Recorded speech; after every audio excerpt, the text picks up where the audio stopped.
Welcome to Ebeneezer. We are delighted to have so many come out for this evening's town hall. I'm going to open with prayer this evening, and then we will have Ms. Marimba Lyons, who is President and CEO of the Hill CDC, to come and officially open our program. Let us pray. God of all people, God who loves us all, we thank you for your presence here with us on this evening. And may your presence, oh God, be a blessing to us all, reminding us, oh God, that we ought to be quick to listen and slow to speak, that we should be kind, that we should be gentle, that we should be patient with one another. Help us, oh God, to find common good, oh God, the benefits that are for all. Bless the words that will be spoken, oh God, that they will be helpful and not hurtful. We ask now that you would bless in a special way our Congresswoman who has come to conversate and dialogue with us on this evening. May you be pleased with all that are heard. This is our prayer. Amen. Amen.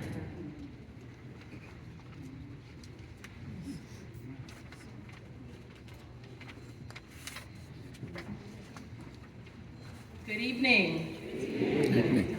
Thank you for being here. Welcome to the historic Hill District.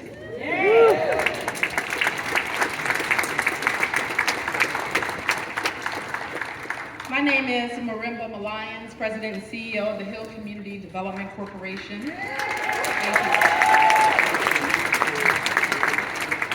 you. Our organization is committed to developing the Greater Hill District in an equitable manner that uplifts, centers, and protects our existing residents.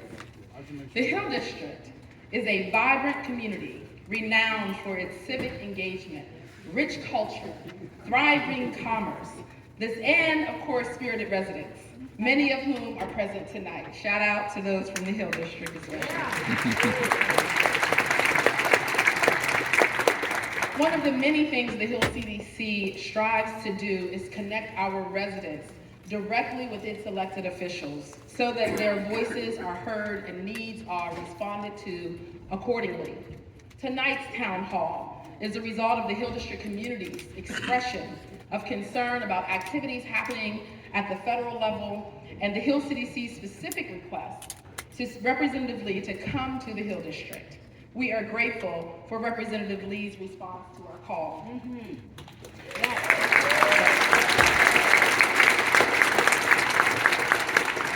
Our nation is in a moment where representation is more critical than ever. Your voices will always be the most important. Today is an opportunity to make your voice heard and ask your most pressing questions. We know that many of you are overwhelmed and trying to find a sense of stability and clarity during these rapidly changing times. Tonight marks an important moment in the public dialogue for our communities. Before we begin tonight's event, I would like to acknowledge and thank the individuals who made today possible. First and foremost, thank you to Ebeneezer Baptist Church and Pastor Campbell.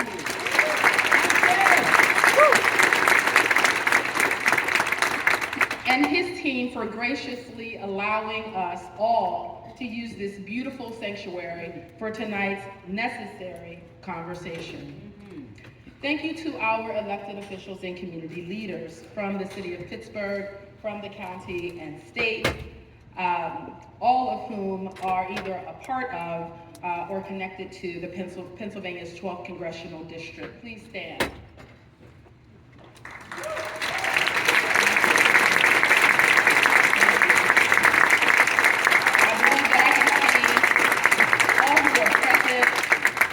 Executive Sarah Innamorato,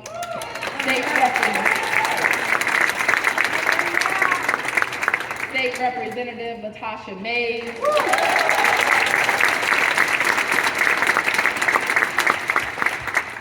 City Councilman and President Daniel Lavelle.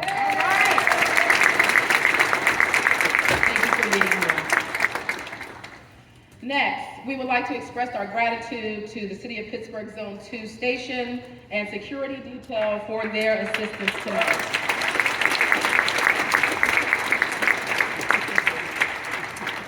Finally, let us all extend a major thank you to the team members and volunteers who are helping at this event tonight, including Hill CDC staff,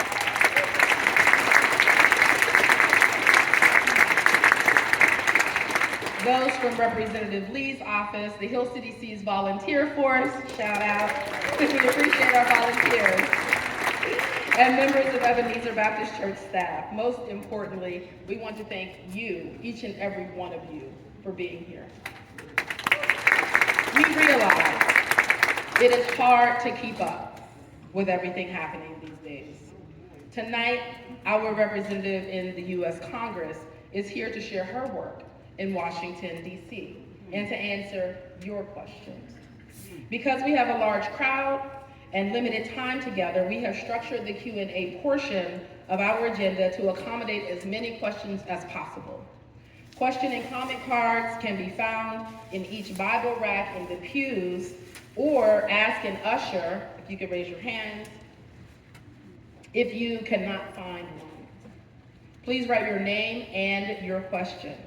Due to time constraints, not all questions will be able to get answered tonight.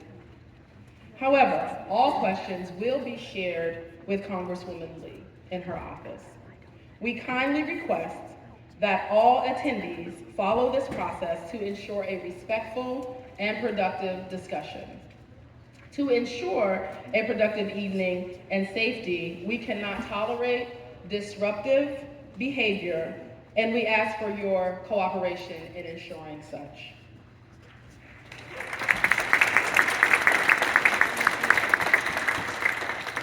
As we seek answers to questions tonight, it is important to remain anchored in our collective power. We have navigated challenging seasons in the past, and our strength has always been in uniting as a community and supporting one another. We will have to do that more now than ever. Now, I am pleased to introduce to you the representative for Pennsylvania's 12th Congressional District. Born and raised in Pittsburgh's Mon Valley, Congresswoman Summer Lee was elected to Congress in 2022 and is the first Black woman ever elected to Congress in Pennsylvania.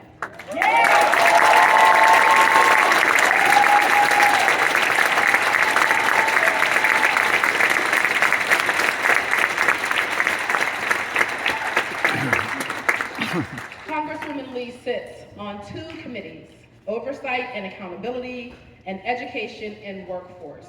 She is also the ranking member of the Oversight Subcommittee on Federal Law Enforcement.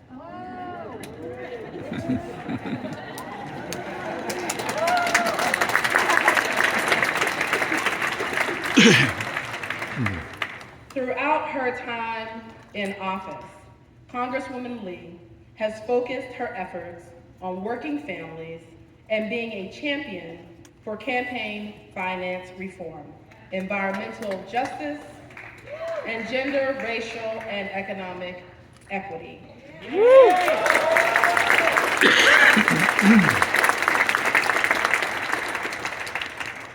She advocates for workers' rights, unions, and for a livable wage. Please join me in welcoming the Hill District and Pennsylvania's 12th Congressional District Representative, Summer Lee.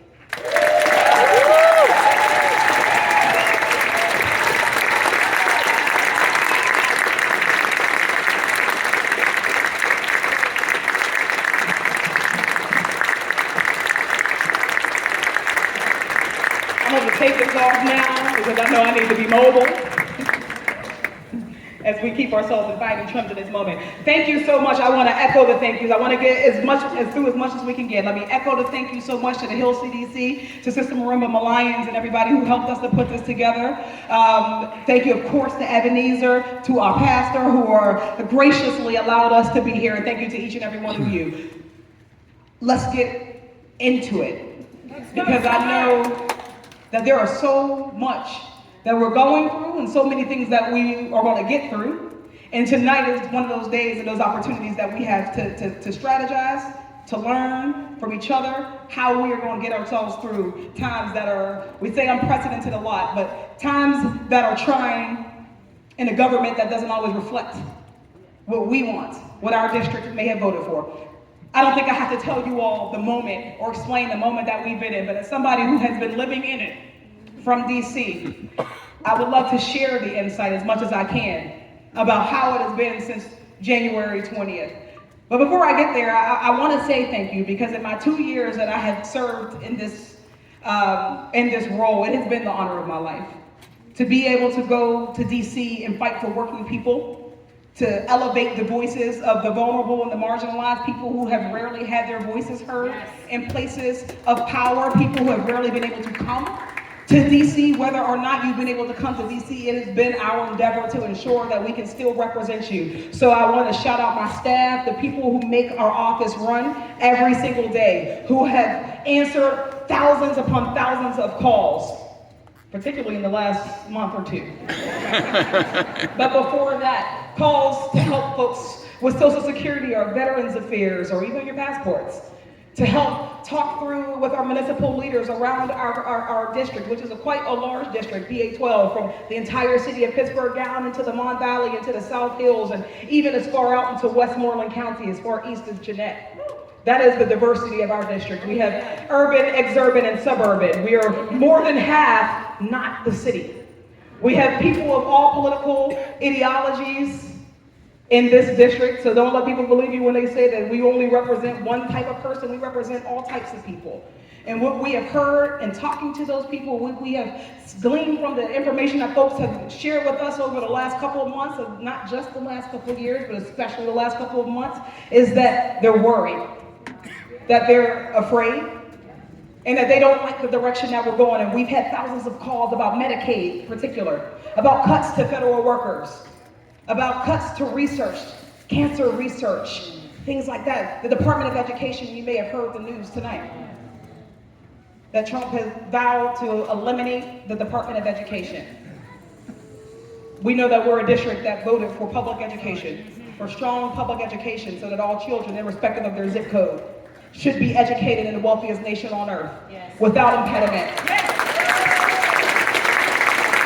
And that fight continues on. We've met with people both in DC and in districts who have echoed these concerns. We've met people in the streets through actions and organizing. We were proud to be able to join people to protect our sciences and NIH, to let folks know in our region how important NIH research is, not just to Western Pennsylvania and the country, in the whole country.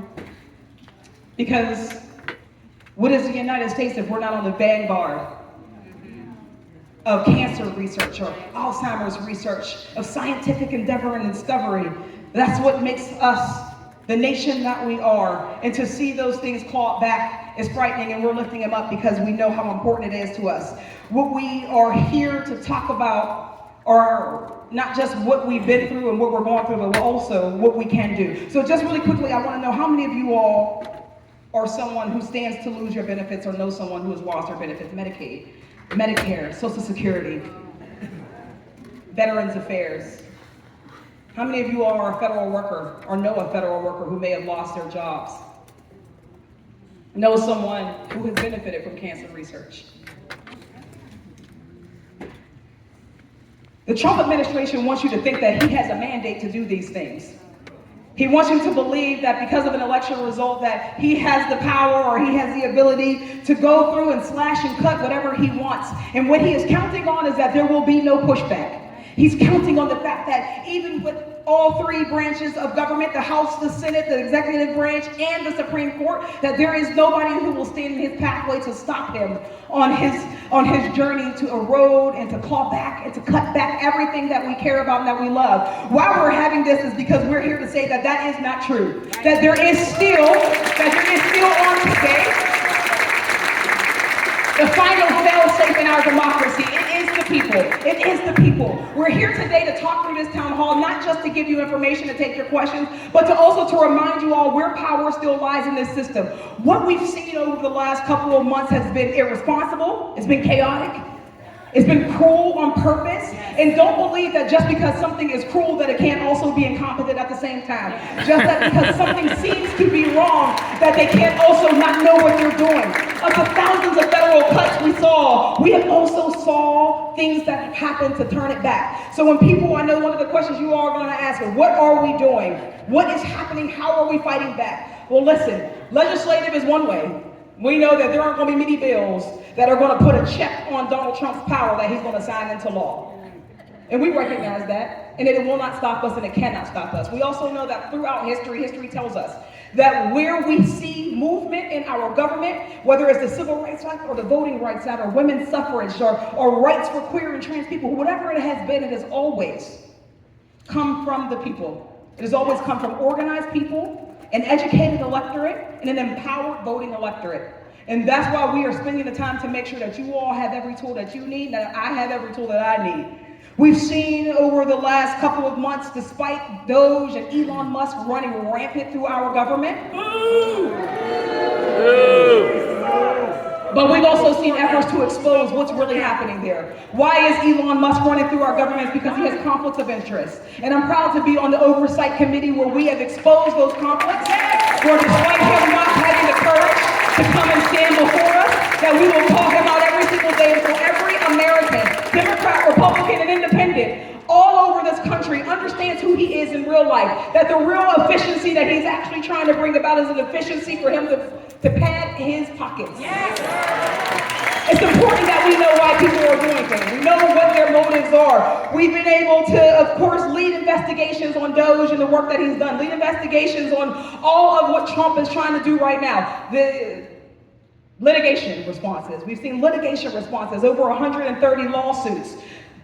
A lot of those lawsuits have actually been going our way. We've seen judges have to say that Donald Trump has to restore federal workers. Yes. And we're proud that they said that the 22 or so thousand federal workers who were probationary workers must be reinstated because it was illegal to fire them. We've seen other workers who were reinstated with back pay. So just to say how efficient their government of efficiency has been, they got back with back pay. We've seen them say and strike down the federal freeze, the funding freeze that we know was illegal, that caused chaos reigning throughout the land. We had judges say that that was illegal and that they had to stop that. We've seen them stop some of his executive orders, such as his birthright citizenship, ending birthright citizenships. We see judges say that that is illegal. Yes. We've heard a judge say that, quote, this is not an autocracy, and you cannot just fire whoever you want. The fight back is happening, and yes, we recognize that there is so much more that we need to do. So I want to take a second before we get into the question and answer to acknowledge what my concerns are and my fears. Is that, yes, we hear the call that Democrats need to do more. I'm a Democrat in Congress. That we need to show up louder. That we need to show up stronger. That we need to be more clear and direct. I agree. That when we talk about a failure of leadership, it's okay to acknowledge that we have to do better and that we can do better. But the reality is that yes, the entire Democratic Party has to do better right now. We have to decide in this moment what masters we are going to serve. And the reality is that we cannot serve two masters. We cannot be the party of our own corporate billionaires and the party of working class people at the same time. It is my belief that when we are clear about who we serve, leadership will also be clear. The direction that we want to take this country in will become far more clear. And that's why these moments are so important. It is so important to hear from you so that when you know that when we push back on leadership, because we do, that when we push back on them, we're not pushing back as just a progressive black Dem from Pittsburgh. We're not just pushing back as a squad member. We're pushing back with the power of our electorate, of our demographics. We have a mandate to change the trajectory of our party, and we know that for our democracy to survive, it is important that we do this work. It is important that we do this work. So I'm here to get better. Every day I'm trying to also figure out how I gotta do better. We all gotta take responsibility right now. And that's why we want to be here. We want to be here so that we can show we're proud of the $2 billion that we were able to secure in our first term, but we know that we're operating in a different country on today, so now we have to adapt and figure out the best ways that it is to still serve you. Because it's our job, irrespective of who's in office. We have to figure out ways of fighting back against agencies being gutted. We have to figure out ways to fight back against those crucial cuts to Medicaid or Social Security or the NIH. We still have that mandate. But tonight what we want to do is we want to hear from you.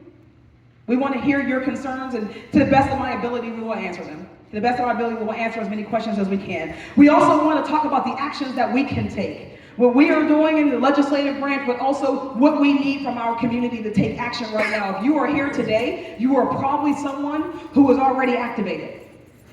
But we want to make sure that we're helping to direct that so that we are having the biggest impact that we can. At the end of this day, I want to be able to take your voices back to DC. I want them to know that even as we're trying to figure out what direction, some people are trying to figure out what direction we're going, PA 12 is clear. PA 12 is clear about what direction we want to go back, and I want to be able to take your voices back as we make the argument for a Democratic Party and a government that serves working class people, that serves all people irrespective of their zip code or their backgrounds, and that we are preserving our most basic civil liberties as we are doing that. So I thank you all so much for coming tonight. I thank you all so much for your questions in advance. I thank you for your respect as we do this. But also, I thank you for your anger. I thank you for your righteous indignation, because that is welcome here as well. And I don't want you all to think that we don't want that. This is a space where you can do that as well. So I think that the way this is going to go, we're going to have some people start to ask the questions. I think we've seen them collecting them. If throughout this you have a question that comes to your mind, again, raise your hand so that someone can come and get it. If your name is on it, we can also come and get information from you, because whatever we can't get through tonight, our team can still be diligent about answering them even as we leave here. So let's get straight to it.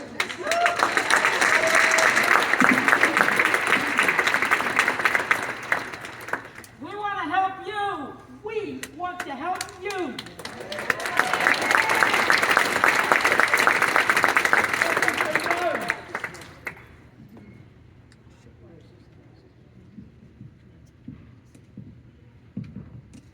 Okay, can you all hear me okay?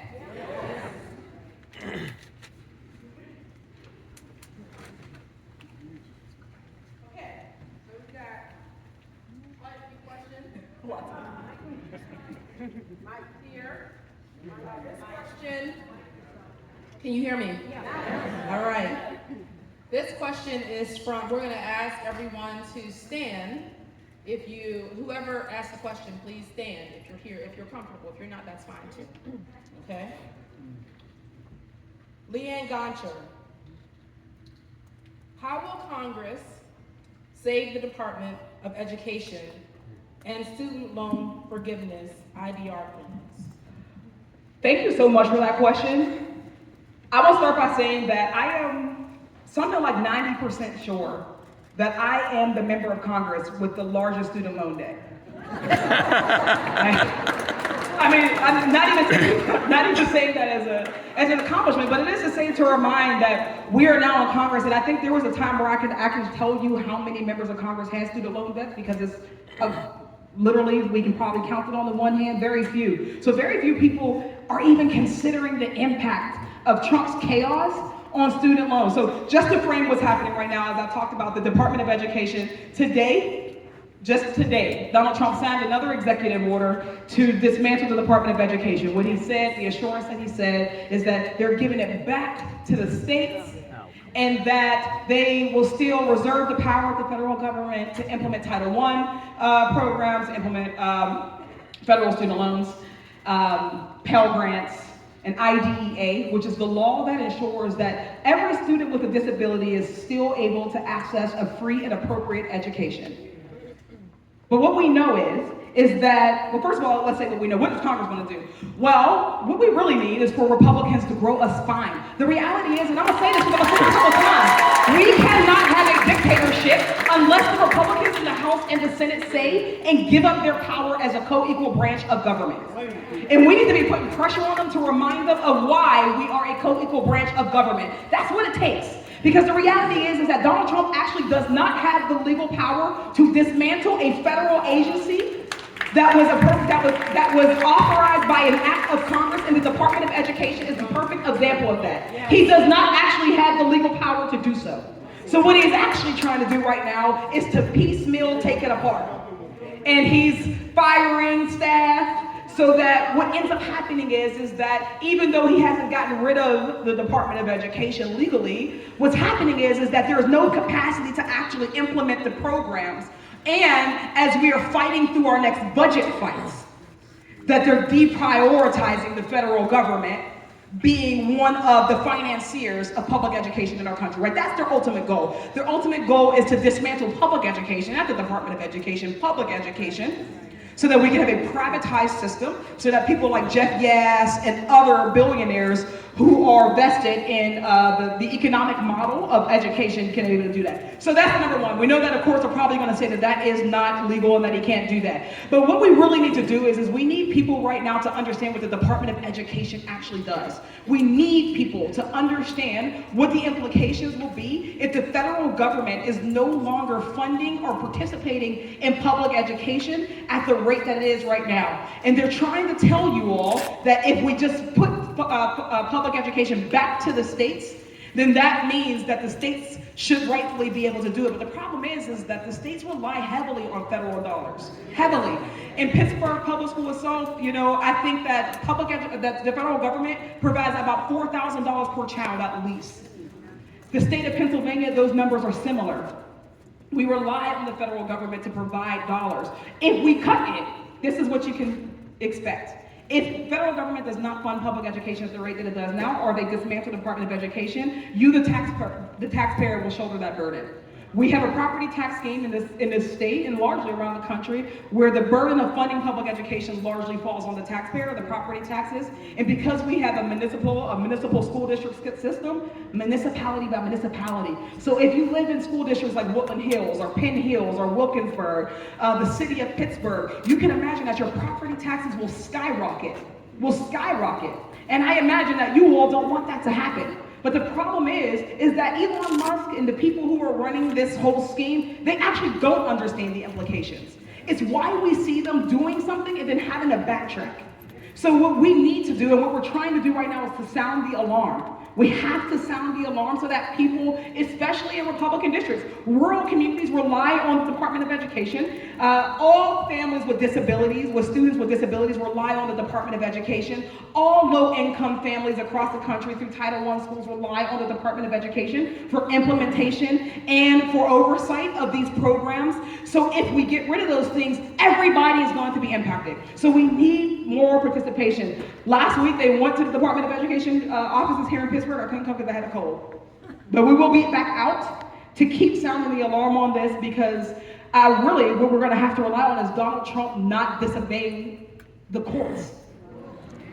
So that's going to bring another question. We don't have to ask it yet, but the next question is what happens when Donald Trump disobeys the courts? When Donald Trump disobeys the courts, it's going to be up to us to put parameters on him. The reality is that there is not a quick legislative fix. But if the people of this country will not abide him stepping over on our checks and balances, then we can put parameters on what we will allow him to do. When they hear from us, when they hear that districts across the country actually did not want the Department of Education to be dismantled, when we hear from our states attorneys generals, people like that will be rising up in a chorus very soon. We need that to happen very fast. We need people to get out information about what the impacts, how far-reaching they are going to be. But as for my Republican colleagues, I'm sorry, I will say I don't have a lot of faith in them being the parameter.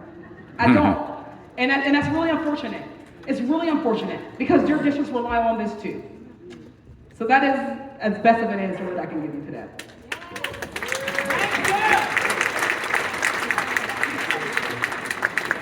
All right. Next question over here. What's up? This is from Veronica Pratt. I don't know where you are, but thank you for the question. Thank you for being a fighter. We need 100 more like you in Congress! Exclamation point. There's more. Most Democrats in Congress are not meeting the moment of this crisis. What do they need to be doing differently? And how can we, the people, help?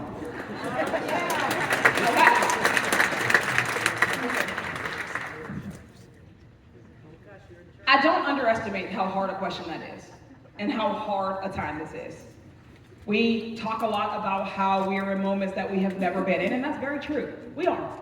There are a lot of people in Congress, in state houses, in government who have been there for a very long time, and that institutional knowledge is typically very, very important. But the reality is that the things that worked for us even 2 years ago cannot work in a failing democracy. And we're in a failing democracy right now. I've said a lot that if you, however you are reacting to this moment, you are likely underreacting. You're likely underreacting, and I don't take that lightly, because I also don't want to cause fear. I want to spur people to action, to feeling empowered, but not feeling so crippled by just the weight of what's happening that we step back. And I think that that's what's happening in Congress too. I will use this as an example for me, myself, as somebody who is largely very local. When I was in the State House, shout out to my sister Rep. Sarah, who was there at the time. Latasha, you weren't there yet. And we were trying to get police accountability across the finish line after Antoine Rose. And we knew it wasn't going to go anywhere because we were in a minority, of course. We were then in the minority in both the House and the Senate at the time, and we couldn't get these bills across the finish line. And then we had the crazy idea to just take the rostrum and stage an action. So I called all of my colleagues and I said, get to work on time, because we're not going to session, we're just going to go and we're going to take the House. Which, maybe that was well thought out, maybe it wasn't, but we did it. And we got there, and we were able to take it, and we were able to hold it until the Speaker of the House said, we said we will not move until you move something on this. Now, we had a different incentive base there because we did have a per diem then, so they couldn't get paid until we clocked in. So they didn't like that. But anyways, needless to say, we were able to get some bills crossed. Not all the bills that we wanted, but some bills. And then the State of the Union happened, and I was paralyzed. Even I was paralyzed. As active as I am, as vocal as I am. And I sat in that room, and I'm not gonna lie, and I looked across at the other side, and it looked like a lynch mob. And it felt like a lynch mob. And when people talk about what would you have done in the 60s, in the 50s, in the 40s, and we all say that we would do the best and we'd all do the most, and when you're actually confronted with it, and when you actually think about what are the implications, we're not talking about right now, are they just gonna take a member of Congress out? We're talking about right now, they might send American citizens to El Salvador. And it doesn't mean that we shouldn't be willing to stand and go, but it does mean that I had to get my bearings. And there are a lot of people who have to get their bearings, and there are a lot of people who don't want to get their bearings. They don't want to, and they can't. There are a lot of people right now who don't want to disrupt, because we have, as a Democratic Party, valued decorum so much. So what I'm gonna ask is that we as Democrats here, before we even get to them ones, we have to redefine the type of leadership that we want. We do. Because when I talk about, as a progressive Democrat, how I think Democrats need to be stronger, let's be real, I got multi-million-dollar campaigns run against me. And they still run them against me. Every time I don't take a vote with the leadership, they say, why didn't you vote for that thing that Biden appreciated? Well, because sometimes we actually have to stand up to ourselves, and it's harder to stand up to your friends than it is to your enemies sometimes. So we have to help the Democratic Party to be stronger. But also, we have to call some people to go home. Listen, some people gotta go home. If you are uncomfortable in this moment, then this moment is not for you, and there's no shame in that. There's no shame in that. If you serve for 40 years, you served your time, and this isn't the moment when you're ready to stand up, fight back, scream, shout, hold the floor, if you're not willing to shut down sessions, then maybe it's okay to step aside. But we want to have those type of conversations about what it looks like to be voted. I know that people right now, y'all know that we can't necessarily lead like an insurrection. That's the media. I'm not saying we should do an insurrection. The media, to the feds. But what I am saying is that I do know, that people want to hear us. They don't want to see us sitting on the House floor and kikiing with our Republican friends. They don't want to see us going on trips with them and having fun with them, or playing in bipartisan sports with them when our democracy is at risk. And we still got folks who are playing bipartisan sports while our democracy is at risk. So those are some of the things that I would like to see. Those are some of the things that I'm asking for, and those are some of the things that I think the people are calling for. And because of that, I promise you, leadership is hearing it. And they're gonna have to decide if they're going to ignore that from people. But I agree. I also want to see us all. I know that we don't have the House. We don't have the Senate. We don't have the White House. We don't have the Supreme Court. And that can all be very true. But we are not disempowered. We are not powerless. So right now, I would say a couple things that we should do, just really quickly. I'm so sorry. We need to communicate. We need to be communicating every single day. The reason why Republicans are able to get into your house is because they have access to media. They are killing us in the media. So they're killing us on legacy media, and they're also killing us on social media. So they are overwhelming us. That's why you're getting their messaging more. So it makes it seem like there is no counter argument. So we need the counter argument. We need the bills that are going to evidence that even though they're not going to get a vote, or even though they're not going to get to Trump, that we still have them, because that's our Project 2026. We need to have that crafted. We need to be very loud in communicating it. And that's how we give people, the last thing that I would say is the organizing. We all need to be organizers right now. And we need to do organizing both on the inside, and we need to support organizing on the outside. They have to go hand in hand. The biggest thing that I was afraid of with Democrats is this idea that we say sometimes that organizing is a lesser version, that sometimes we shun activism and organizing, but the reality is when you can't legislate, what do you have left? Right. Activism and organizing. We need to welcome that, we need to encourage that, and we need to support it, and we need to lift it up, and we need to amplify it. We need to be in those spaces doing that. Every time we have a mic, we need to lift up the good works of Americans who are standing with us, standing in the gap where we can. And I think that when we demonstrate that, more people will feel like we're moving. Where people will feel like something is actually happening, and that will help to get us out of this moment where we feel like everything is lost. All hope ain't lost, y'all. We're in the first quarter. There are more.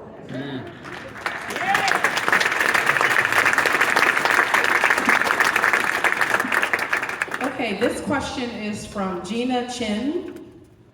If you are here, Gina Chin. The question is, I am a graduate student at CMU.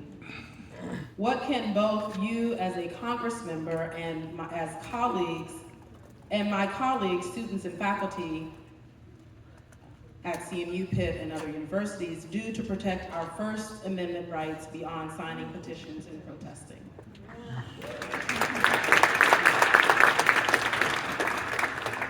That is one of the most important questions that we have, and I know it doesn't feel like it, but when we talk about a slipping democracy, the first thing that's under attack is your First Amendment.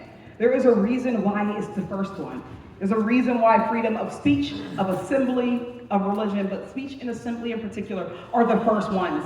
Because if you can train students, young people, which is the heartbeat of all movements, every movement that we've had throughout history has been driven by student activism, by young people's activism, and joined in by other people, but led primarily by the energy, the ingenuity, and the bravery of young people. But what we've seen are attacks on that for a reason. Before I say what Congress can do, because listen, I've been very clear. I've been very clear about the importance of campus protests, very clear about the importance of First Amendment rights and not eroding them.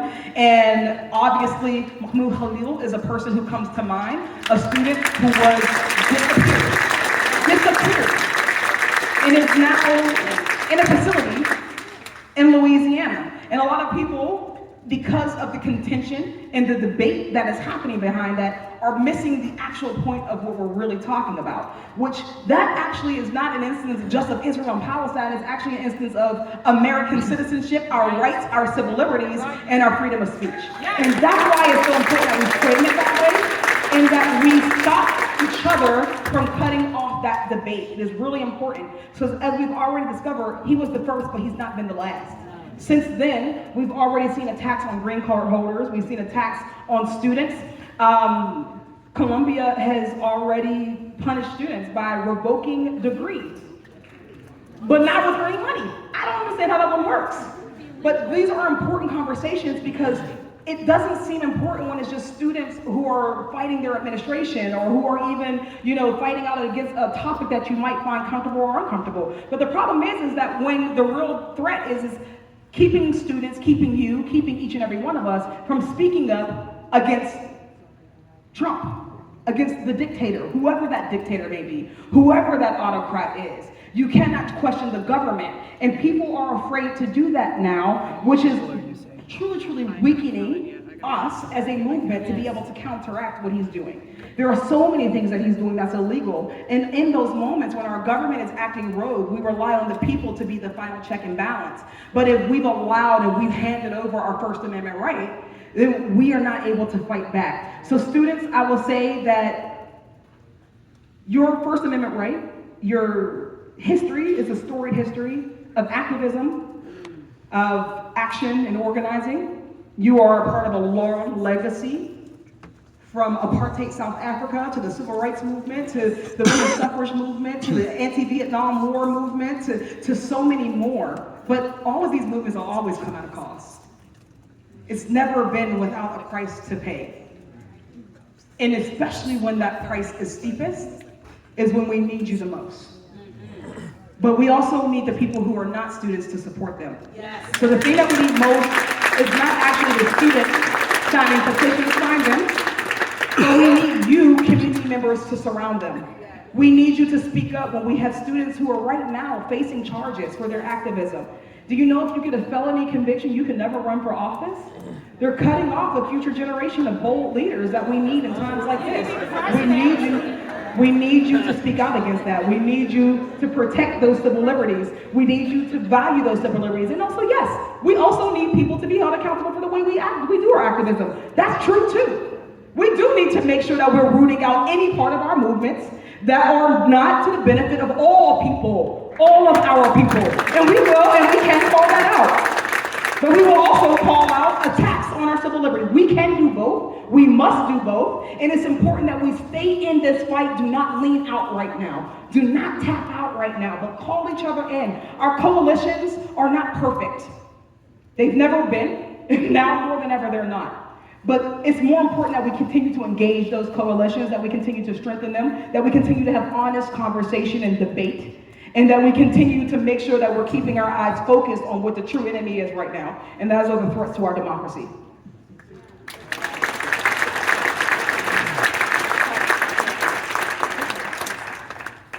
Thank you. The next question is from Shelley Tonti. Shelley had a list, but we're going to pick one.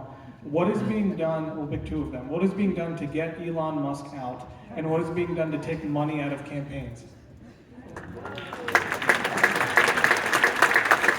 The Elon Musk thing is the most bizarre situation that I've ever experienced. I can tell you that as an American and a student of history, not even I could have conceptualized that we would ever be in a position like we are right now.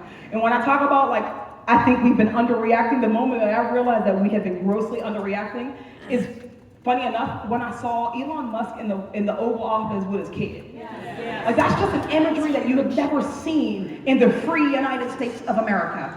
And it was startling, and it should be startling to you.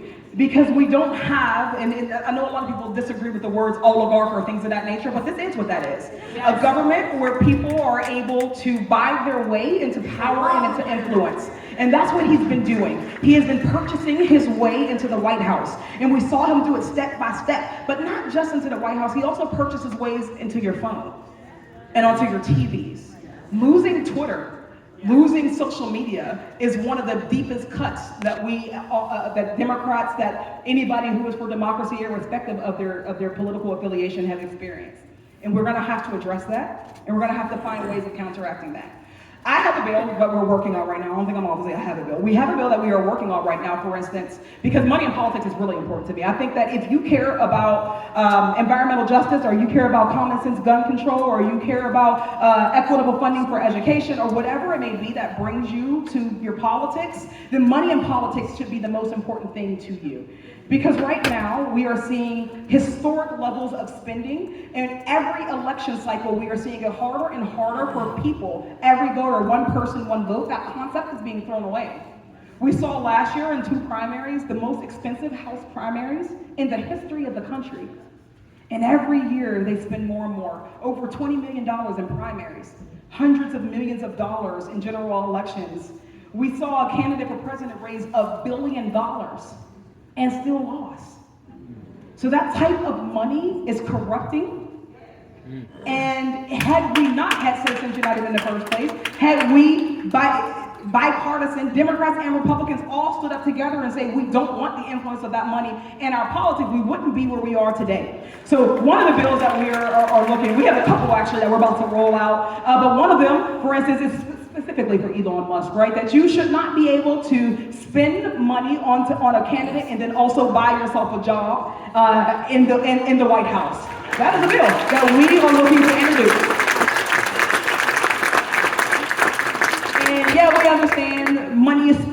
Yeah, but there are limits on everything. And right now, where somebody was able to spend $100 million and then find himself in the Oval Office is unconscionable. And we can put a stop to that. We also want to make sure that we're overturning Citizens United.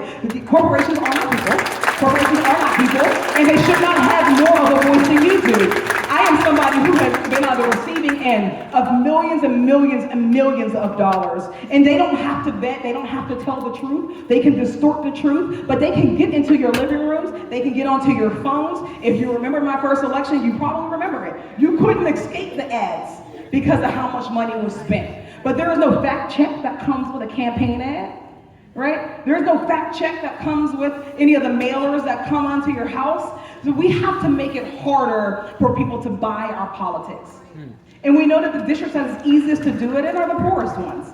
Poor districts, working class districts. If we want to have a representative democracy, then we have to be serious about getting that sort of campaign dollars, those dollars out of our politics. And that's why that is the number one issue for me. Not that I don't care about racial justice or economic justice. Not that I don't care about the price of eggs. I absolutely care about the price of eggs. And I know that we're not changing that until we get them out of our politics.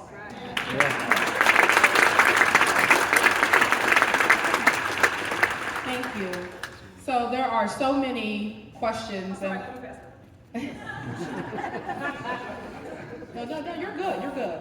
I wasn't trying to hit Congresswoman Lee.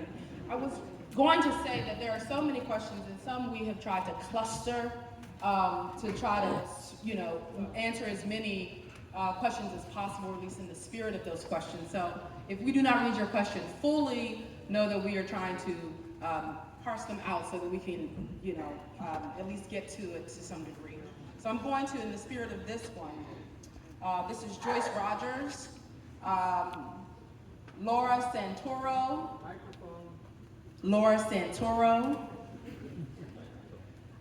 Mary Pat Donegan, and William Harrison. I'm going to call these bread and butter community issues, okay? So these questions get at what we can do to address the rampant gentrification, the buying up of vacant land in communities like the Hill District. Let me give you a few more. This particular question gets at the large veteran and Social Security population in the community and being afraid that those benefits are going to be lost. So this is getting to medical needs, food, and the like, okay? Then there's a specific question about, and this is from Mary,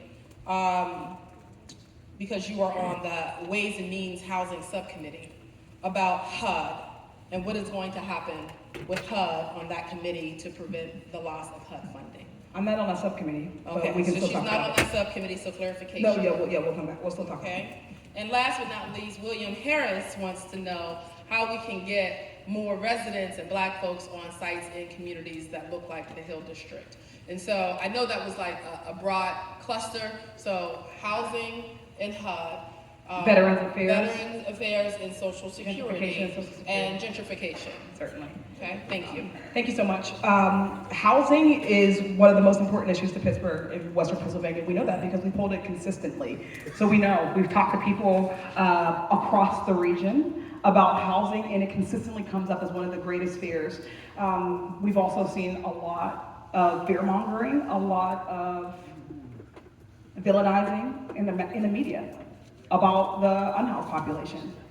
And I think those things go hand in hand. Across the country, we are seeing a housing crisis. And Pittsburgh used to be a place where we were most livable. You remember those?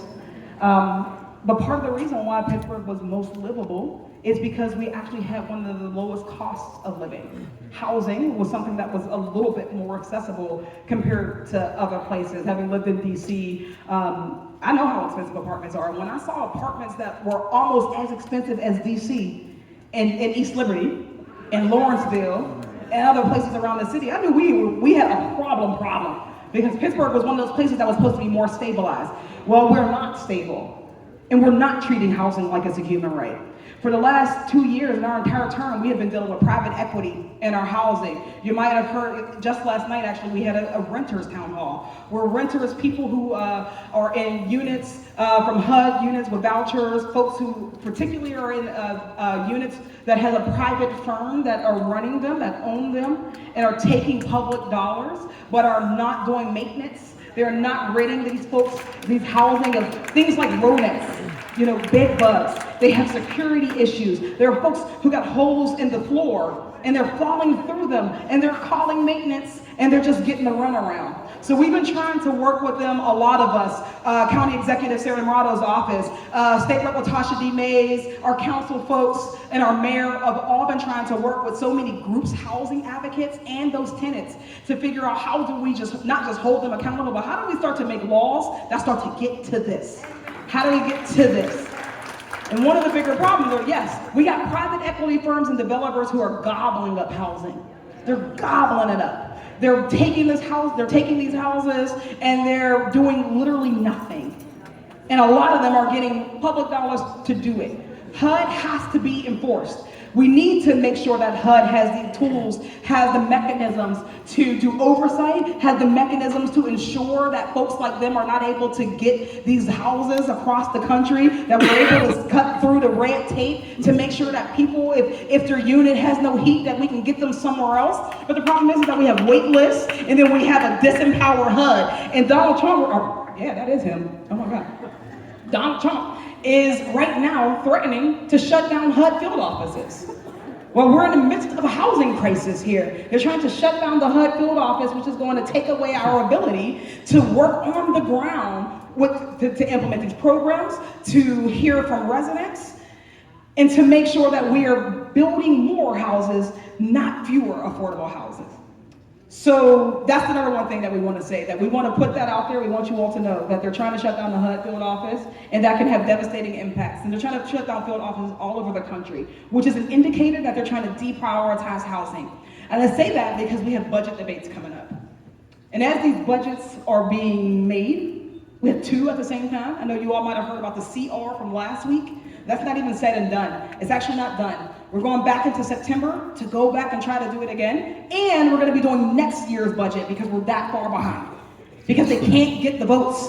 They don't have the votes. So I want to say that because it's not said and done. They don't have the votes.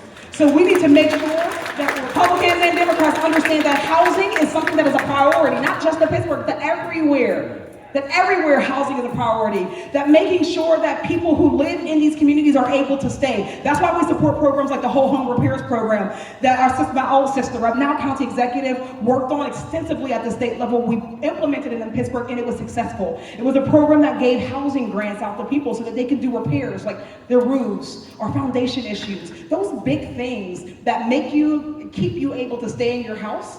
But we know that if they don't get done, that housing slips into blight, into disrepair, and then it multiplies and we lose that affordable housing. That was a program that worked. And we want to make sure that we're fighting for dollars in the state and the federal budget for programs like that keeps people into their communities, especially our seniors, our elders who are being priced out of communities. We want to make sure, and we agree, listen, I'm not going to get too political, but I agree with our mayor to make sure that we're doing things to make it easier for everyday people to get housing here, not easier for our developers to take more and cost and pay and charge more. Sorry. Yes, I do agree that we want people to come to Pittsburgh, but also I want to make sure that my grandma gets to stay in her community. I want to make sure that your grandma gets to stay in her community. I want to make sure that people have access to groceries and they have access to their medical needs in the communities that they are in, and that goes hand in hand. Veterans Affairs. We have one of the largest populations of vets here in Western Pennsylvania in the country. These are folks who served, they did their time, and they came home and they found that there was no health care that was sufficient for them. They found that there was no housing, as we're in a housing crisis. And even as the government keeps putting money into the Department of Defense, into the Pentagon gets more and more and more and more. They fail audit after audit after audit after audit. And the thing that we actually should be doing is making sure that the people who do serve gets to come home and be taken care of. Right now, veterans are being hit twice. They're being hit once because they are a part of diversity, equity, and inclusion programs. Diversity, equity, and inclusion programs don't just make sure that Black folks get jobs that we are very qualified for. They make sure that everybody gets jobs that they're qualified for. They make sure that employers cannot discriminate. They make sure that there are programs specifically for our veterans who should get priority in certain situations to get these jobs. That's what these programs did, and as he started to unwind them, we saw veterans out of jobs. The second part that they got hit is because a lot of veterans work in places like the VA. They are federal employees. And many people have been laid off because of those cuts to federal employees. And we want to make sure that people recognize that, stop letting them give you lip service. You can't be for our vets and then cut veteran services. You cannot be for our vets and then cut housing. You can't be for our vets and then not do anything about the cost of living in these society, in our communities. Those things go hand in hand. And that's why you will never see me vote for a budget that cuts Medicaid. You'll never see me vote for budgets that are cutting these critical services, budgets that cut what the food bank are able to do, because unfortunately, the food bank is the gap for so many of our veterans, so many of our disabled neighbors. It is the gap. And right now, we saw those cuts be slashed in this most recent CR. And we want to make sure it's not slashed in the next budget, because again, the fight is still on. Social Security is the same thing. They've already cut Social Security. It's important to know that. Just because something hasn't been cut de facto doesn't mean that it hasn't been cut in practice. We were just talking about a story of an elderly gentleman in the Pacific Northwest who was one of the people who fell victim to the idiocracy of Elon Musk and those babies that he has working for them. They were going through the Social Security rolls and they were like, these people are 250 years old. Well, this guy was 82. It was a mistake. But they didn't catch it because they don't know what they're doing. So they took this money, they cut him off, they said, you're dead because you can't be that old. They cut him off, they went into his bank account and they took the money out, took the money back. Now the problem is that this should be a simple mistake that's easily remedied. He's not 279 years old, he's 82. He's alive, he exists. Those are his benefits, he is entitled to them because he earned them. But now he can't get somebody on the phone because they've slashed the Social Security offices. So that's how they're still cutting these programs. It's not by cutting them a name, but by cutting the capacity to implement them. Where we see these federal cuts, these aren't just bureaucrats. These are people who are implementing our everyday programs. They're making sure that our schools stay afloat. They're making sure that our taxes and tax season, that you get your tax returns on time. They're making sure that your Social Security benefits come through. They're making sure that our office has somebody to call when we help you with those things. And yes, that they can't re-implement it is because they don't want to. So that is a cut. They've already cut Medicaid. Right now they're trying to say that, it's Joe Biden who did it. Be wary. When people ask us, why do you communicate so much? Why are you telling us the problem? Well, we're telling you because, believe it or not, a lot of people don't know. And what Republicans do well is they rewrite history. So instead of them being the people who cut Medicaid, they're going to say that, well, look, remember in that debate when President Biden accidentally said this, they cut and spliced it, and they're already running ads that say that it was actually Joe Biden who cut Medicaid. We got to understand what's happening so that we don't go and make the same mistakes in 2 more years. So yes, we will keep telling you, we will use our platforms to lift these things up because that's part of how we protect them, but that's part of also how we re-implement them when they realize that there is an army waiting behind it when they touch our veterans.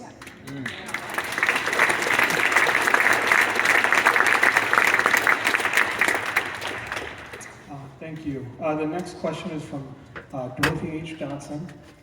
It's the second question was, what message should have been conveyed to people to illustrate that the Democrats are fighting for the everyday person? Well, I think that some messages have to be conveyed in action. And I think that action looks like bravery and courage in situations where we should not be a rubber stamp for things. If I had to do something different or think of something different, I think that when Al Green was taken off the House floor, I think that leadership should have let us off. And I think that we should have all stood up. Now I will say that we should have been there in the first place because if we don't go to these things, they just fill the seats. And we didn't want those seats filled either. But it doesn't mean that we should have stayed. It doesn't mean that we shouldn't have stood up for him. It doesn't mean that we shouldn't have also been standing up and saying, you don't have a mandate to cut Medicaid. Right. We should have all been screaming it. Because every single time that there is a camera on us as Democrats is an opportunity to reach somebody who is not always reached. It's an opportunity to convey to somebody that we're there, that we hear you, that we understand the problems. because that's what we're paid to do. We do understand the problems, and we are working tirelessly on solutions, even if we recognize that we might not be the solution in that moment. Because sometimes we might not be the most immediate solution, but it doesn't absolve us of our responsibility to be there. Yes. It doesn't absolve us of our responsibility to be out front. So those are the things that I would like to see communicated out to people more. I would like to see more action items for people, and I know it's hard for us sometimes. So I'll give a couple action items that I think, because I actually do believe in the power of people. That is why the preamble starts with we the people. Well, not the preamble, that's why it comes to the we the people, because power is vested in people.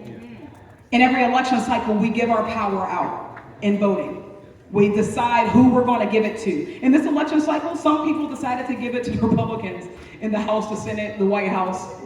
So the only way that we can counteract that is by taking it back. You actually are allowed to take it back. You are allowed to take it back. So what I would like to say, and what I think that the Democrats should be messaging, is that we should be tapping into, if you are not an organizer, if you're a Democrat who is not a natural born organizer or a career organizer, like I was an organizer, then find the organizers.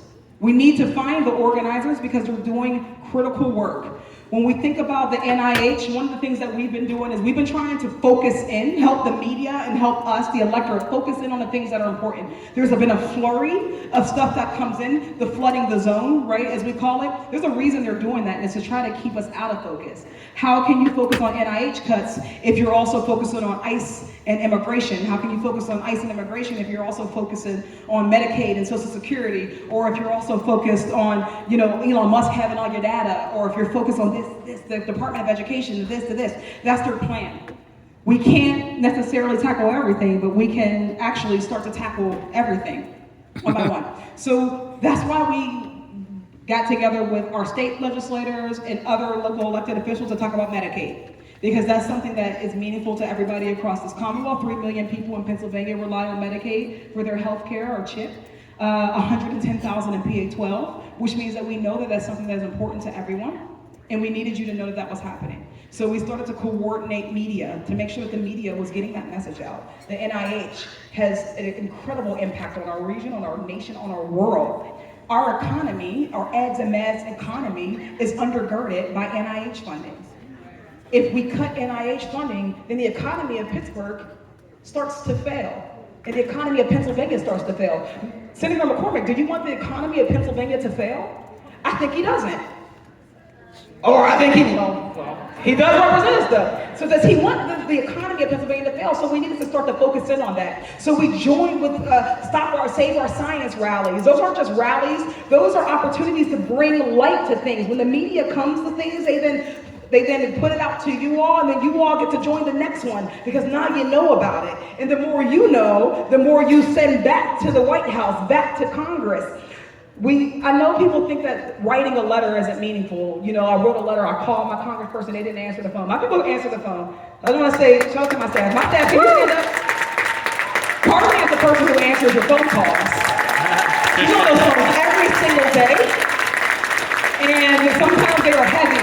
Walkie is my chief of staff, he's out in the district. Brandon is my district director. You will see him in every community, in district meetings and community meetings. He's out there. We have Galetta here, who is the person who helps with your caseload. She don't gotta stand up, but Galetta helps with your caseload. She's making sure you get that passport at the last minute.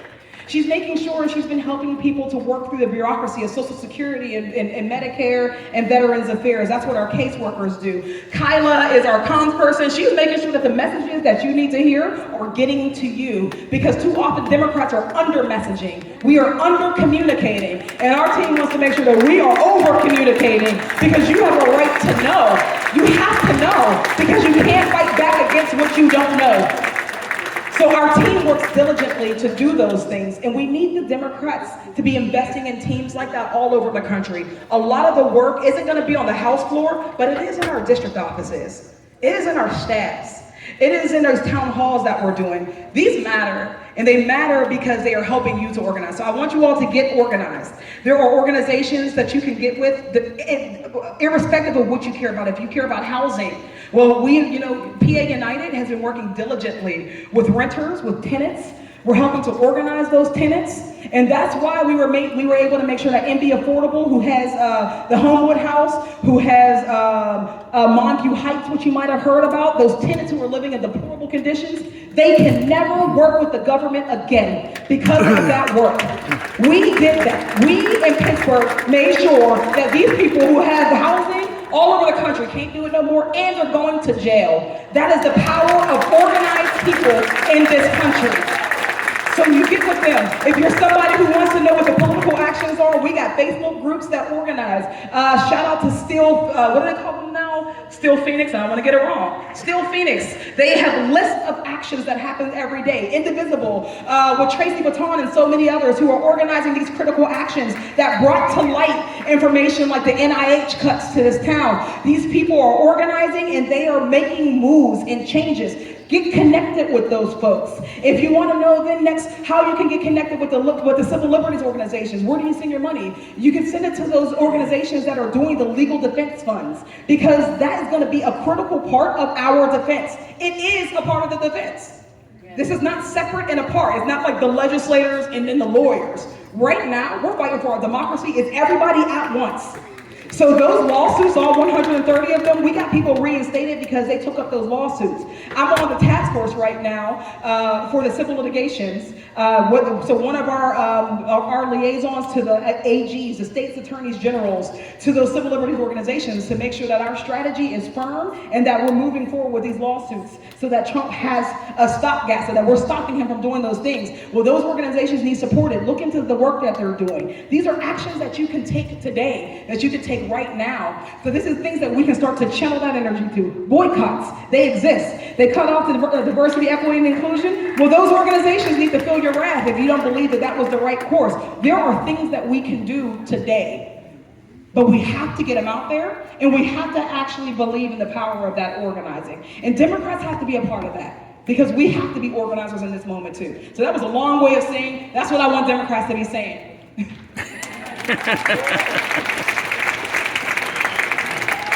Thank you, Congresswoman. So I want to first just recognize Wai Zai, I believe is the pronunciation, and Linda Erig. You both had questions about the NIH, which I believe got addressed relative to the funding for NIH. So I just wanted to recognize those questions. Yeah, Pitt is the 6th largest institution that receives NIH funding. So just keep that in mind. Okay. So listen, I'm a community person to my core, so I want to get as many of your questions answered. So I'm clustering them for that purpose, as I mentioned before. So with that said, Pam Westner, Catherine Max, Barbara Finch, David Kay, Jessica Newton, Terry McGinnis, Mary Michael Tribune, David Rolo, I'm sorry, I think I'm mispronouncing that. And like 5 more of y'all. and Sarah Reiser, all are quite worried about our democracy. And all of them have questions about how to actually engage, what is the legislative power that can be utilized right now, what power can be leveraged in this moment to preserve a number of things that we've talked about tonight. So I think the question is, what can we do? What can we do? I thought that was going to be the first question. What can we do? So to engage the legislative power, I started by talking about the fact that we're co-equal branches of government. That is how our system is intended to work. And again, we cannot relinquish that unless we relinquish it. So when I think about the strategy, we are not down and out when it comes to Republicans. I know everybody, we get mad at us, the Democrats, because we sometimes are the only people who will listen. We sometimes don't expect the other party to listen or to act. But the reality is that Mike Johnson has a gavel. And he can decide what bills come to the table. He can whip his members. And right now, he has a very tenuous coalition. He does not have the votes. So when we talk about the legislative power that we did last year, we actually were able to do a lot to stop Republicans Believe it or not, in a minority, Democrats stopped them. When Republicans were trying to take us over the debt ceiling limit, they were trying to tie that to their budget ask, we actually talked them off the ledge because they out-negotiated themselves. They did the same thing with the budgets when they tried to cut Medicaid, Social Security. We actually, from a minority, were able to stop them. And that's like unsung. We don't think about that a lot because sometimes you don't talk about the bullets that missed you. But a lot of bullets missed us in the 118th Congress because Democrats stayed organized and disciplined and Republicans were in shambles. That's actually the same scenario now, but they now have the Senate and they also have the White House. But the Republicans in the House, my Republicans, they have a smaller majority than they did last time, and they are still in disarray. They don't have votes because they don't agree for a number of reasons. Because some people on one extreme want it to be worse, but this is the more important one. There are many Republicans who know they can't cut Medicaid. They know that they can't cut Social Security, and they are afraid. And right now, they're trying to decide if they're more afraid of Donald Trump or if they're more afraid of you. And what we need to say is that you need to be more afraid of us. So when I say that we're not backing out yet, they have something like a 3-vote majority. 3-4 Republicans can and will be the difference between whether or not we remain a democracy or whether or not we give all of our power as a co-equal branch to a dictator. So we need to be putting pressure on them. We need to identify them, and let me tell you something, some of those Republicans are right here in Pennsylvania. Because we have some Republicans who won by the slimmest margins in their races, both on the Senate side and on the House side. We have Republicans right now who are in districts that Biden and Harris both times won, or some that we can flip. And they are always on the list of people who are concerned about the bills that we're running. So we want them to know that they can come over to our side, that they can preserve our democracy. And if they don't, we want them to know that they will have no comfort, whether they're in DC or in their districts. And as a Democratic Party, we are also focused on that, which is why you're going to be seeing ads go into their districts. When they go home, they're going to be met by ads that say, this person wants to cut your Medicaid. This person voted for a dictator. This person is an insurrectionist who did not believe that in the rule of law. We're going to be doing that. And we also need people to be engaged in their constituents because that is incredibly powerful. So when we think about the first thing that we have, the first fail-safe in our democracy are going to be 4 Republicans.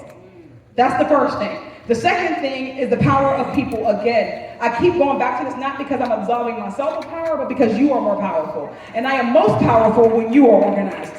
So we're going to see actions and they're going to escalate across the country because those are how we put parameters. On the day of the funding freeze, if you might remember it, when Donald Trump signed an executive order that said that we're going to freeze every federal grant and loan that exists. Right. Well, Medicaid was one of them, and all the Medicaid portals shut down. And all over the country in Democratic districts and Republican districts, we saw people stand up and say, what are you doing? And the first thing they had to do before the night was over was start to walk that back. That's the people putting a parameter on someone who's trying to be a dictator. The reason why he is ruling by executive order is because the Republican Party is actually weak.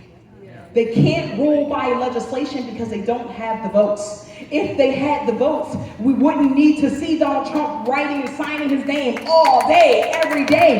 He has to do it because he's not powerful enough to move his own party. He's still not powerful enough to move them. So we have to target those people and know who's actually behind this. So when we think, yes, so the House Republicans, we gotta use the filibuster. We gotta use it. Like, we got the tool. Y'all wouldn't get rid of it when we said that it was a relic of the Jim Crow era. And since it's still there, use it. So we gotta put pressure on our Senate Dems to actually use the power that they have. It's ridiculous. So that's the second thing we gotta do. We need them to do more. We need them to knock that down is the leverage that they have. And in our next budget fight, we need the Republicans to know that it's not gonna go down the way this last one did. That was weakness. And we can't afford to show weakness right now. We all know that we don't want to shut down the government. None of us wants to shut down the government. But more than that, I don't want you to be robbed. I don't want you to be abused and taken advantage of. And that's the mindset that we have to have right now. So that's number 2. Ask them about that. Make sure that they are using the power that they have. And the third thing was you all, the power of you all and organized bucks. It may not be or feel like it's powerful when you call individually, but when you call as a collective, it actually does move people. We see Senator McCormick. He knows that he won by a vote and a half. He knows that. And he knows that it's not going to be easy to win again. But that's also power that we have as Pennsylvanians to say that we want you as our Republican senator who has access to the president, who has access to Republican leadership. We need you to be our eyes and ears, not theirs. So we need to make him decide, who does he serve? Does he serve Trump or does he serve you? Those are things that we need to do right now to fortify our democracy. And then we already talked about some of the other things like the civil liberties organizations.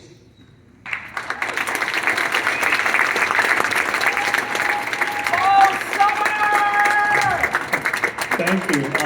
There were several questions about environmental justice, so I'm going to pick one. Low-income, this is from Tia Paris. Low-income communities of color are disproportionately impacted by pollution. We're seeing how Trump's EPA is shutting down offices focused on environmental justice and trying to roll back pollution standards on power plants and cars and trucks. How are you going to fight these attacks? How can we fight with you? Yeah, we've been fighting those attacks before Trump got here, and that's just the reality. That sometimes when we see corporate abuse, that sometimes gets bipartisan support. Now, the IRA, the Inflation Reduction Act, is really badly named. It was actually an investment in climate, in our environment, and sustainable development, things of that nature. It was actually really important. It did not go far enough.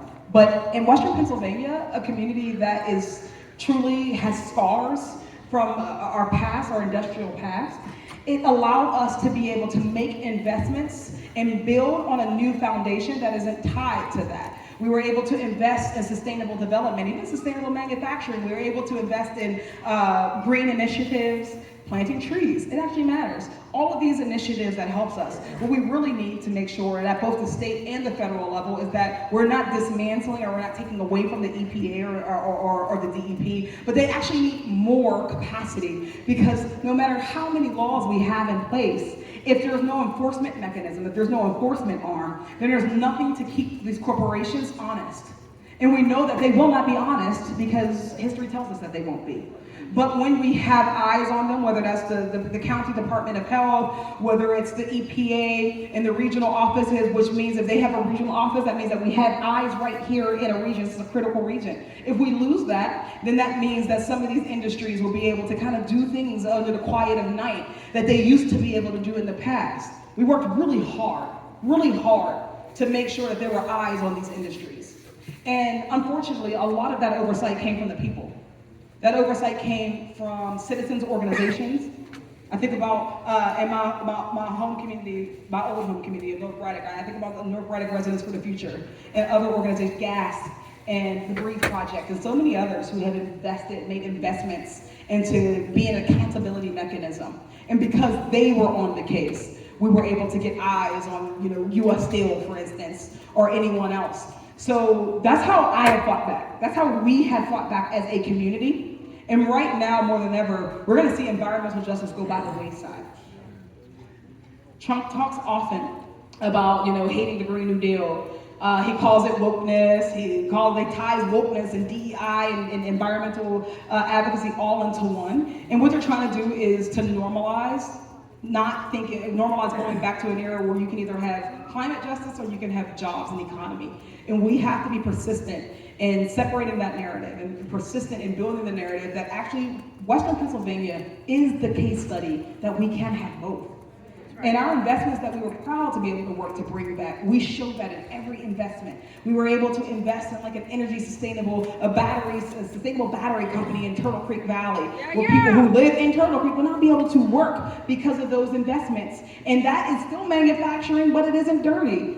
We did both. You can have jobs and climate change. We were able to rebuild, make jobs through the Infrastructure Act. Every time they do something that disrupts your traffic on I-376, we know it's necessary, but we're doing it in a sustainable way and it creates jobs.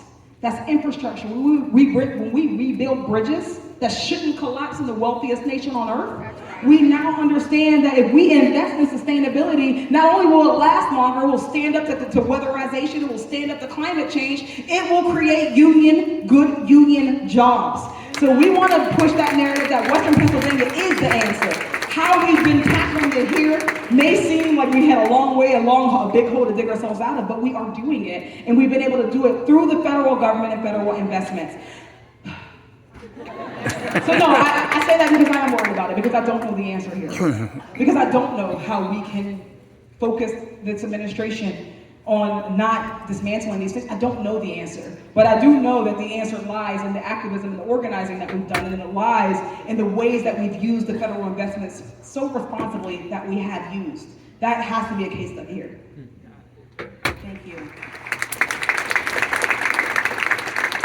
Because of the work that we do in the Hill District, I'm going to give voice to these questions, but Congresswoman, they came in later than a lot of others, so I'm not asking you to answer it, but I do want to give it voice. And whoever asked these questions, I ask for you to, expect follow-up from the office.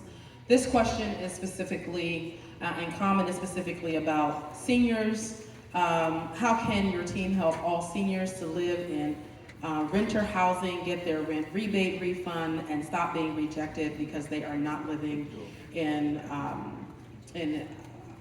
a home, a house, but still paying to make their rent? So that's something that I'm going to ask you to get back to, because we have another cluster. Well, I can actually answer that very quickly. Okay, your state rep or the people who do that. That's the answer. It's just go to your state reps. So state reps. They run the rent rebate program. They do a lot of work on it, and they're very good at it. Okay. This one is more about the area median income, which is designated by the area in which you live and how the rents are determined. When will the area median income be changed to ethically and honestly be affordable housing? So that's an important question that I'm going to ask. Your office is going to get all of these questions, everyone who is not able to get answered tonight. That's probably a federal question and a county question, an important question nonetheless. It is a very important question. Okay, so I'm going to do this last clustering, and I think that's going to be, and then we'll close after that. So please stay after the Congresswoman answers this final clustering. This last clustering of questions is geared towards federal agencies and or services, okay? So this is Val Weller. I have to give a shout out to Aiden Drucker because he's a high school sophomore and he wants to know how young people can stay involved. So that's just me being a teacher. Mancini, Nicole Patterson, Serenity Klemp, Annie Rainey, and Monique Brazil, and Leanne Goncher. These people have specific questions about public education, busing and protecting public schools, or they want to know if it's safe to fly, Federal Aviation Administration, or they want to know if you are supportive of House Resolution 70 regarding the privatization of the post office, and if you are not yet knowledgeable about all of the details of that, the bottom line is they don't want to see the post office privatized, and want to know if that's going to be protected. And then there is a federal employee here who wants to know what they can do to protect their job and their interests. So again, this one gets at kind of the status of those federal agencies. Thank you. Okay. This is a really unfortunate time to have to fly twice a week. No, I'm horrified. I'm just not even gonna lie. I am horrified. Because there are cuts to the FAA. There are cuts to folks who are working in the towers, and I'm not a conspiracy theory. I do not have the answer for why these planes are falling out of the air. I do not know. But I do know that in times like this, we are supposed to have confidence in our government. not fair that they're going to make it worse. And I know too many people who fear that it's going to be worse. If this had happened any other time in history, the reaction immediately wouldn't have been, is there a DEI in the cockpit? It would have been, we are going to take every measure to make sure that the skies are as safe as we know them to be, and to keep them safe and to make them safer. That's the type of leadership that a president is supposed to offer. When we have insecurities or when we're scared, he's supposed to come in as a sound voice and say that we're not going to fire more people. We're going to hire the best, and they know what they're doing, and that we are going to be on the front lines of securing whatever it is that we're doing. And we are, unfortunately, in a time in our country's history where we can't say that we feel that security. Department of Education, public schools. That was a question, right? Busing. Okay. I haven't heard a busing question in like a few decades. But public education is really important to me. I went to public school. I went to public school from K to 12 and through freshman to senior year. I went to Woodland Hills. I went to a public school that is underfunded. And in that public school, I found sports and music. I got to learn how to play the clarinet, the bass clarinet, and the tenor saxophone, and then learn how to direct the band. I learned how to play basketball and run and use the blocks and track. I learned how to read and to write. I learned how to be a congressperson. It prepared me to go to law school and be successful there. But not just me. Public schools serve all students. And it doesn't, yeah, that's what it's happened for, because public schools serve all students. Public schools serve students who are transient or unhoused. That student who is in foster care and maybe doesn't, have two parents to advocate for them. It serves the kids with disabilities, no matter what that disability is. The IDEA, I know that the wrestling lady doesn't know what the IDEA is. But it is an important piece of federal legislation that ensures that every single child has access to a free and appropriate education. Because the reality is that some schools do not take kids with disabilities. They will not educate them. They cannot educate them. When we privatize and we use vouchers, we're using public dollars to discriminate against other people. And that does not mean that public schools are perfect.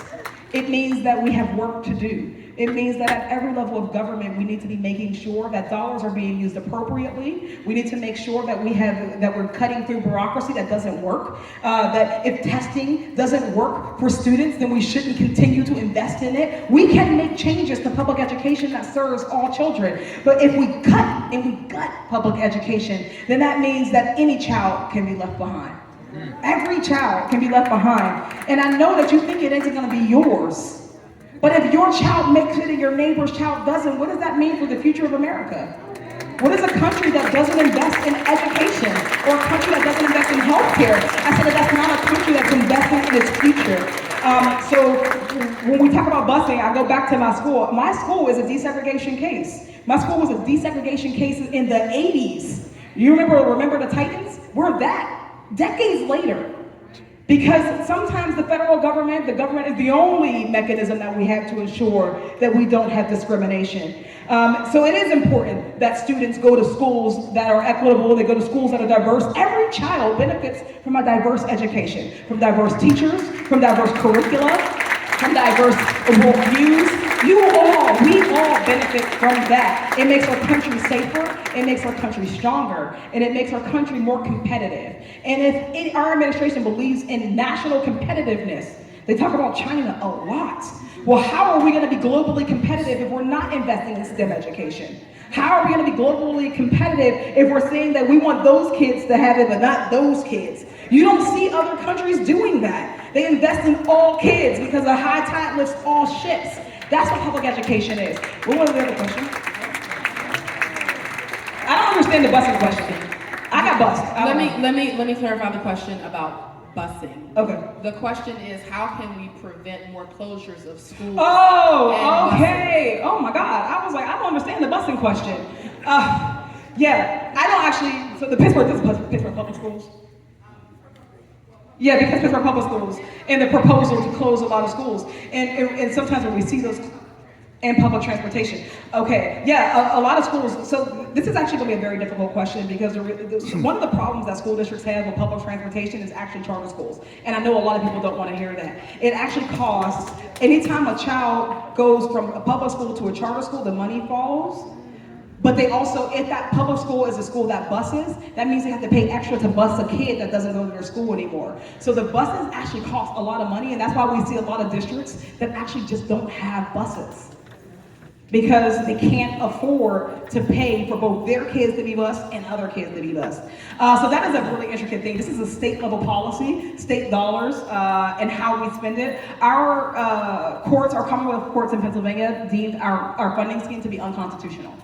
And at the state level, they have to go back to the drawing board to figure out what is a more equitable way to fund public education that is not actually overburdening property taxes, so homeowners and renters, but is instead getting out more equitably, because we have school districts that have vastly more by your zip code than others. So we have school districts that actually don't bus, not because they don't want to, because it's expensive.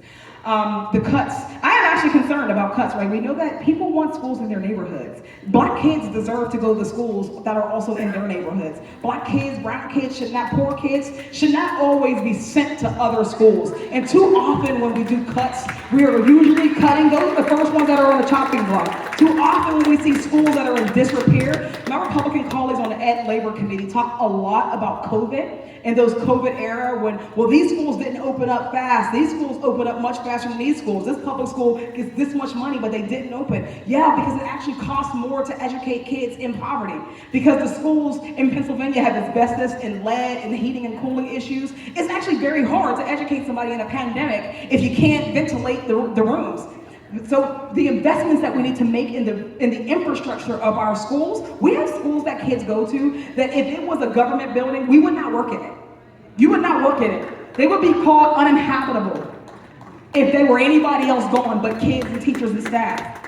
And as a state and as a federal government, we should be ashamed. We should not have schools like that. So even as we're talking about closing schools, we gotta also talk about fixing schools. We gotta talk about replacing them, right? If they are in disrepair, then that doesn't mean that they just go and this neighborhood is now out of luck. I think that is a really important question. I think we're gonna hear that debate a lot because the parents in Pittsburgh, and not just Pittsburgh Public, but parents across the Commonwealth have been really, really engaged in that. And that is the answer right now, is that engagement is most critical right now. So I know that you all, everybody can't go to school board meetings every time. You work, you have other obligations, and it's unreasonable to expect you all to always be able to go to town halls or school board meetings. But we do have to find ways of registering our concern. We have to find ways of, bringing ideas to the forefront or saying, hey, I need to understand that idea a little bit better, especially as we see other people using school boards to do other things. So those go hand in hand, that sort of engagement. I like to think that the people, the school board members that we have sent on our behalf to care for our students will listen to the concerns that we have and will explain out the parameters that they have. But we have that right to be able to get that information. We have the right to be in that conversation about which schools are open, which schools are closed, about how we can collectively save some of these schools. But a lot of this comes down to funding. And as we talk about the Department of Education being eliminated, we are talking about the federal government possibly not being that support structure that we need now more than ever. The states have dismantled public education funding in Pennsylvania and have been doing it for decades. And we've never replaced the level of funding that we had pre-Tom Corbett, if you remember that guy, pre-him. We've not replaced that level of funding, which means that school districts around in the poorest areas are still not getting the dollars that they need to be able to do everything that they can. And they're making dollars stretch, and they're doing the Lord's work with them kids. But the state isn't doing its part to fund public education. And when we got a rainy day fund, and we're not using that rainy day, and it is pouring down raining, and we got tarps over top of us, that's what that is for. So we need to see state engagement right now. So that's where you go to the state, because that's where they dictate in the budget where dollars come, whether those dollars come to this school or that school, how we do funding schemes, and that's going to be a really important conversation happening there. Thank you all so much. I'm so I'm so sorry for any questions that I didn't get to. Wait a second. I'm so sorry for any questions that I didn't get to. Again, if you have those pressing questions, this is not the last time, the last opportunity that you have to ask them. We want to answer them. We want to get them back out to you. We want to continue to engage. So this won't be the last time we do this. Please come out, send somebody else the next time. Continue to engage us on all of our social media platforms. I'm Rep Summerly and I'm Summer for PA on other things. We have about 5 offices. So our brick and mortar is in East Liberty, at 211 North Whitfield, I think. We have other ones. We just opened up a satellite office in Monroeville. We have one in Beachview. We have one in Jeanette. We have one in Bethel Park.